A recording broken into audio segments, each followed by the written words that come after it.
Get this, my next guest says 29% of young people between the ages of 15 and 25 own a Bible. But this is fascinating, only 9% actually read it.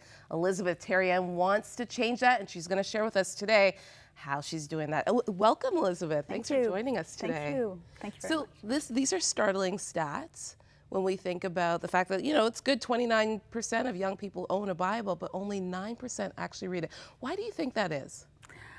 I think the Bible it's a very big book, and people don't know where to start with it. You know, which pages should you read it from beginning to end, or should you break it up, or are you allowed to break it up? 'Cause it's got something sacred to it. It also talks about events and places which are far off, far away, which you've never heard of. Probably countries or that you can't even pronounce the names, or even the names of the people who are acting in this book. So it all makes it kind of strange and foreign and hard to feel concerned about what's happening in this book. Does this book really talk to my life? Does it really make me, am I concerned about what's happening in this book for my life today? Right, is it relevant? And sometimes it can be overwhelming. So you decided that you wanted to change something, and so you got together 112 of your best friends, right? 112 Bible specialists, and decided that you were going to create this. We recruited 112 writers, Bible specialists and youth specialists from all over the French-speaking world, put them in teams of 3, mixing Catholics, Protestants and Orthodox, and mixing the 2 specialities to get the theological knowledge of the text and the knowledge of our public. Once all this was, we gave these people what we wanted them to do. They started working on the little paragraphs which are on the side of the text, or the reading programs and all the stuff we wanted included. And once all this was done, it was piloted by a theologian from the French Bible Society, and she turned towards us. We came to meetings with, each one of us had a color. I was green, for example, and we would have read the text. We would have read what the writers had, offered to us, and then we would comment, and we would either accept it or negotiate, because we felt, it was not appropriate. My role, because I'm not a theologian, I'm not a Bible specialist. I've worked with youth, but so my role in this proofreading group was really to tell. I had a bishop, I had different pastors from different denominations. I had a specialist, Orthodox specialist of the Old Testament, very, very, very technical. And my role was really to say, okay, guys, this is maybe true in theologically, I have no idea, but I don't understand what's written here. So if I don't understand what's written here, my son's not going to understand it. His friends are not going to understand, that's for sure. So let's put it in everyday language.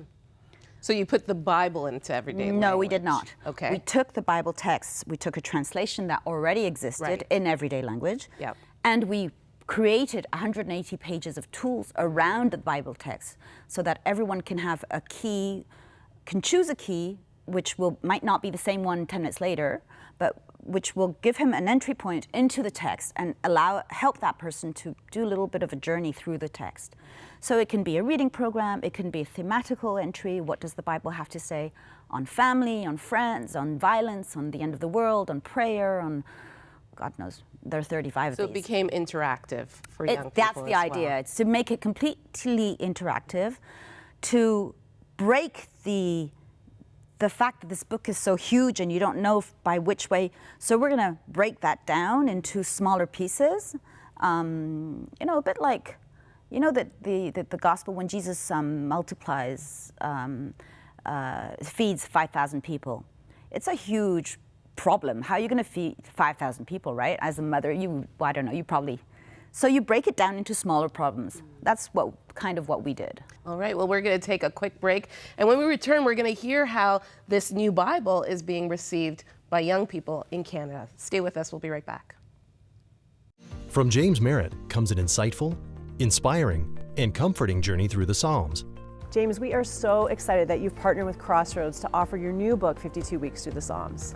Well, I'm honored to be with you as always, and this book is fascinating because in it, you're going to learn how to understand about the provision and the power of God. You're going to learn how to trust in the approachable presence of God, and most of all, you're going to be able to grow in your joyful response of God. We're going to have a great time. As you begin a new year, Crossroads encourages you to embark on weekly readings in the Psalms. To make it easy and most meaningful, we'd like to give you a complimentary copy of this new book, 52 Weeks Through the Psalms, when you make your January gift to support 100 Huntley Street and Crossroads' unique media mission.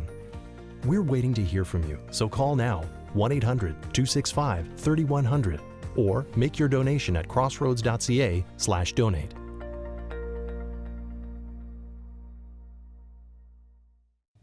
We're back with Elisabeth Terrien, and we're joined by Patrick Francois, and we're talking about this new ZeBible and now how it's being used by young people really across the world. Now we're starting. Patrick, tell us about Zelios. This is an organization, a youth group that you have started in Quebec and using ZeBible.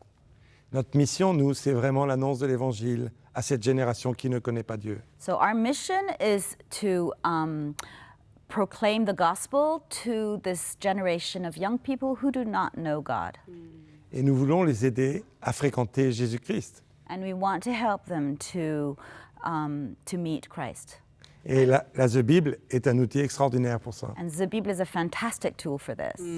I've been reading and doing a lot of research and finding that over the years, we've seen a significant decrease of people following Christ, not just in the Catholic Church, but I think the Protestant churches have seen that as well. What has been the response for young people, and you're aiming for 15 to 25, what's been the response to Zelios and this idea of really targeting them to teach them about the Word of God? Alors, nous travaillons avec... nous avons la chance de travailler avec le mouvement Young Life aux États-Unis. So we're very fortunate to be working with the movement Young Life in the US. Et ils nous ont donné dans notre mouvement, qui a une spécificité, on n'est pas le copier-coller de Young Life, nous. We have our own specificity, which we don't copy Young Life, we have our own specificity. Mais nous avons appris d'eux le ministère de présence auprès des jeunes. One thing we learned from Young Life is the ministry of presence.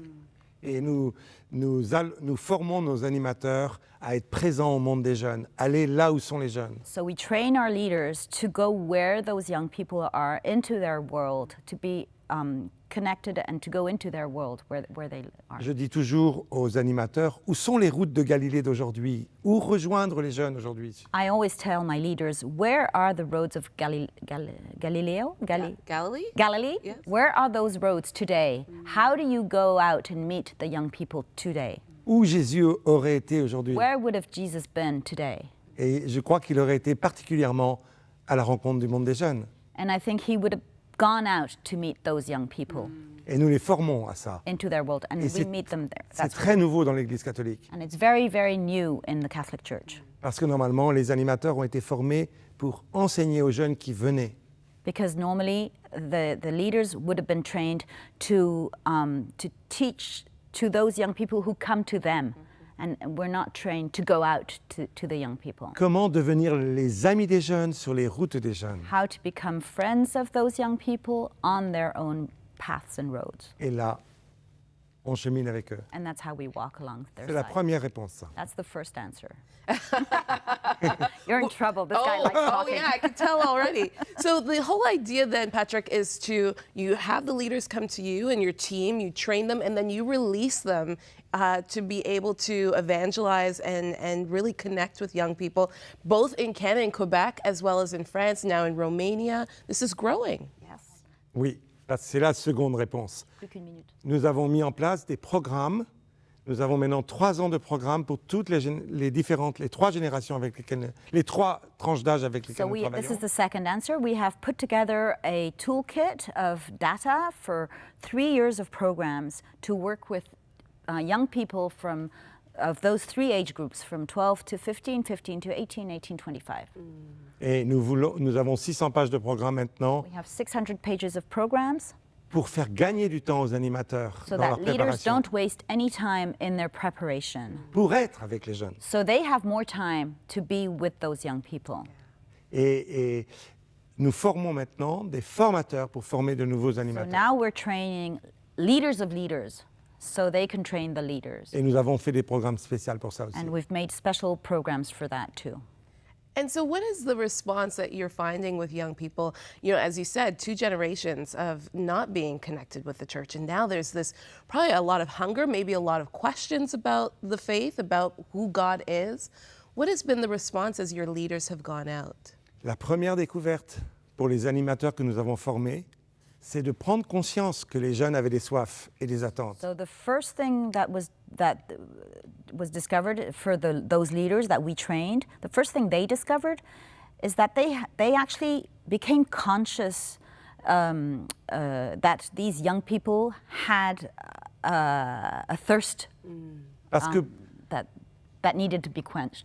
pour beaucoup de leaders disaient, il n'y a plus de jeunes dans l'Église. A lot of leaders would say there's no more young people in the church. Alors, ça veut dire que les jeunes ne sont plus intéressés par So Dieu. it means that young people are not interested in the church anymore. Mais quand ils vont à la rencontre des jeunes, But when they actually go out and meet those young people, ils découvrent que les jeunes ont des attentes. they realize that these young people Il have a faut lot of accompagner ça.